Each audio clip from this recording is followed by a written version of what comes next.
নমস্কার বন্ধুগণ, আজকের এই ভিডিওটিতে আমরা রিনিউয়েবল এনার্জি নিয়ে এমন কিছু স্টক আলোচনা করব যেগুলি আগামী 2-4 বছরের মধ্যে ভালো রিটার্ন দিতে চলেছে। কারণ আমাদের দেশের লক্ষ্য হচ্ছে 2030 সালের মধ্যে প্রায় 500 গিগাওয়াট শক্তি উৎপাদন করা।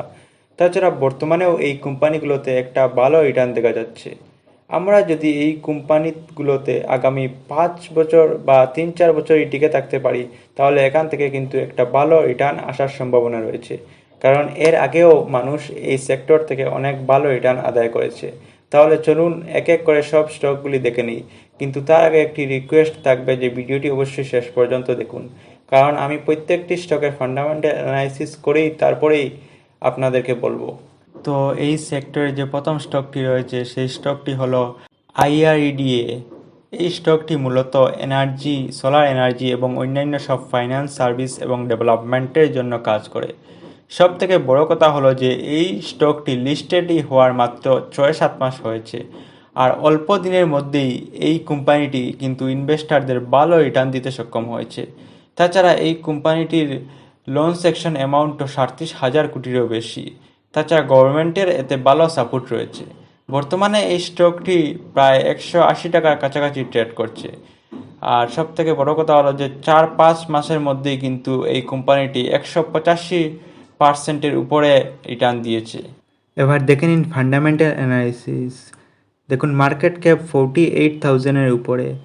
বর্তমানে আরওই 17.3%, আরওসিও 9.30%। তাছাড়া প্রমোটার হোল্ডিং এখানে 75%-এর উপরে আছে, যা একটি অনেক ভালো স্টক হিসাবে গণিত হয়। এছাড়াও এই স্টকটি নতুন লিস্টেড হয়েছে, আগামী দিনে একটা ভালো রিটার্ন অবশ্যই দিতে পারে। তাই আপনারা যদি রিনিউয়েবল এনার্জিতে ইনভেস্ট করার জন্য ভাবছেন, তাহলে এই স্টকের উপর চোখ রাখতে পারেন। তাহলে এই সেক্টরে এবার দ্বিতীয় স্টকটি হচ্ছে ওয়ারি রিনিউয়েবল টেকনোলজি। এই স্টকটি রিনিউয়েবল সেক্টরের সবথেকে ভালো স্টক হিসাবে গণ্য করা হয়েছে, কারণ এই স্টকটিতে লাস্ট কয়েক বছরের মধ্যে যা রিটার্ন দিয়েছে তা সত্যিই দেখার মতো। এই স্টকটি 5 বছরে 68,000%-এরও বেশি, আবার বলছি 68,000%-এরও বেশি রিটার্ন দিয়েছে। বর্তমানে এই স্টকটির মূল্য অনেকটাই বেড়ে গেছে এবং বেড়ে প্রায় 2100 টাকার উপরে। কিন্তু এই গত 2 বছর আগেই এই স্টকটি প্রায় 100 বা 70 টাকার মোটা কাছাকাছি এটি ট্রেড করছিল। বর্তমানে এই স্টকটিতে সোলার সার্কিট এর ব্যবসা খুবই ভালো দেখা যাচ্ছে। তাই আপনারা যদি কিছু হলেও এখানে স্টক কিনতে পারেন, কারণ এইটি একটি ফিউচার বেসড স্টক যা আগামীতে অনেক ভালো রিটার্ন দিতে সক্ষম হবে। তাছাড়া এই কোম্পানির মধ্যে কিন্তু নতুন নতুন অনেক অর্ডার এসেছে, যেমন 12 গিগাওয়াটের একটা ম্যানুফ্যাকচার ক্যাপাসিটি আছে এইটার। আর এটা গুজরাটে অনেক ভালো একটি ক্যাপাসিটি এটি ধারণ করতে সক্ষম হচ্ছে। তাছাড়াও বর্তমানে যদি এই স্টকের আরওই এবং আরওসি দেখেন, তাহলে 93.3% এবং আরওসিও 103%-এর উপরে আছে। তাই এই কোম্পানিটির যদি আপনার ইনভেস্ট করতে ভাবছেন, তাহলে মোটামুটি একটা অ্যামাউন্ট ইনভেস্ট করতে পারেন, কারণ এটি বর্তমানে আপ সার্কিটে আছে এবং লোয়ার সার্কিট বা একটু দাম কমলে আপনারা কিছু টাকা হলেও ইনভেস্ট করতে পারেন। প্রমোটার হোল্ডিংও এতে 74%-এর বেশি আছে। তাই স্টকটি মোটামুটি ভালোই আছে, কারণ আপনারা দেখতেই পারলেন যে 68,000-এর উপরে বেশি রিটার্ন দিয়েছে এই মাত্র 5 বছরে এই স্টকটি। আর রিনিউয়েবল এনার্জি নিয়ে আমাদের দেশের সরকারও চাইছে এটিতে ভালো একটি গ্রোথ আশা করা সম্ভব। তো এই সেক্টরের তৃতীয় স্টকটি হচ্ছে এসজেবিএন লিমিটেড। এই কোম্পানিটি ভারতের সবথেকে বড় হাইড্রো পাওয়ার প্ল্যান্ট স্থাপন করে। এই কোম্পানির 5,000 মেগাওয়াট শক্তি উৎপাদন করে এবং 2030 সালের মধ্যে প্রায় 25,000 মেগাওয়াটের লক্ষ্য নির্ধারণ করেছে। তাই অবশ্যই কিন্তু আপনারা এই সুযোগটা কাজে লাগাতে পারেন। আর এই কোম্পানির জন্য আমি এই জন্যই সাজেস্ট করছি, কারণ বিগত 3-4 মাসে কোম্পানির মধ্যে অনেক ভালো অর্ডার এসেছে। তাছাড়া গভর্নমেন্টেরও এতে ভালো সাপোর্ট রয়েছে। এই স্টকটি এখন দৌড়ানোর অনেকটা সম্ভাবনা রয়েছে। বর্তমানে এই স্টকের প্রাইস রয়েছে প্রায় 135 টাকার কাছাকাছি। এর তো একটু বাড়তেও বা কমতেও পারে, যাই হোক। এবং এই স্টকটি মাত্র 1 বছরেই 244% রিটার্ন দিয়েছে, যা অনেকটাই ভালো স্টক। এবং আগামীতে কিছু দিনের মধ্যেই 140-150-এর উপরে এটি যাওয়ার সম্ভাবনা রয়েছে এটির মূল্য। যাই হোক, এটির আরওই এবং আরওসি দেখে নেই। এটির আরওই বেড়ে 60.8 হয়ে গেছে, যা মোটামুটি একটা ভালো। আর বর্তমানে এই স্টকটি একটু আপার সার্কিট যদি ট্রেড করে থাকে, তাহলে আপনি কিছুদিন ওয়েট করুন এবং করে এই স্টকে ইনভেস্ট করতে পারেন, কারণ যখনই দাম কমবে তখনই কিনলে ভালো হয়।